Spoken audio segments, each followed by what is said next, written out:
দেখুন, অনেকেরই কিন্তু হাঁটুতে ব্যথা রয়েছে, অনেকের অতিরিক্ত ওজনের জন্য তাদের হাঁটুর ব্যথাটা বেড়ে যায়, আবার অনেকের হাঁটুর ব্যথার জন্য বেসিক্যালি অন্যান্য এক্সারসাইজ করতে পারেন না বা মর্নিং ওয়াক করতে পারেন না, তো সেই কারণের জন্য কিন্তু তাদের ওয়েটটা বেড়ে যায়। তো এই ভিডিওতে আমি জাস্ট তিনটে এক্সারসাইজ আপনাদেরকে দেখাচ্ছি, যে তিনটে এক্সারসাইজ যাদের এইরকম সমস্যা রয়েছে তারা প্রত্যেক দিন কন্টিনিউ করুন। দেখুন আস্তে আস্তে আস্তে আস্তে আপনাদের শরীরের যে অতিরিক্ত ওজন, সেই ওজনটা কিন্তু নিচের দিকে নামতে শুরু করবে। তো দেখিয়ে দিচ্ছি, দেখুন প্রথম যে এক্সারসাইজ, জাস্ট পা দুটোর মাঝখানে ঠিক এইভাবে গ্যাপ দেবেন, হাতটাকে ওপরের দিকে তুলবেন, নিচের দিকে Excel inhale, Excel inhale, Excel inhale, ঠিক এইভাবে আপনারা কন্টিনিউ করবেন। ওকে, এবার আমি আপনাদেরকে 2 নাম্বার এক্সারসাইজ দেখাচ্ছি। এই এক্সারসাইজের ক্ষেত্রে আপনারা জাস্ট পা দুটোর মাঝখানে ঠিক এইভাবে গ্যাপ দেবেন এবং ডান হাতটাকে জাস্ট আপনারা এই মেঝের ওপরে রাখবেন, বাম হাতটা দিয়ে জাস্ট দেখুন এই যে 1 2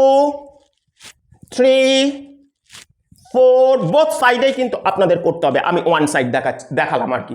এবার আমি আপনাদেরকে লাস্ট এক্সারসাইজ দেখাচ্ছি। তো এই এক্সারসাইজের ক্ষেত্রে আপনারা জাস্ট একটা জায়গায় দাঁড়াবেন, একদম সো সিম্পল, জাস্ট একটা জায়গায় দাঁড়িয়ে ঠিক এইভাবে পাটাকে ওপরের দিকে তুলে তুলে আস্তে আস্তে আস্তে আস্তে এইভাবে জগিং করবেন। ওকে, দেখুন আমি ঠিক যেরকম দেখাচ্ছি ঠিক সেরকমভাবে আস্তে আস্তে আপনারা জগিং করবেন। তো জাস্ট এই তিনটে এক্সারসাইজ আপনারা করুন, নিজেরাই বুঝতে পারবেন।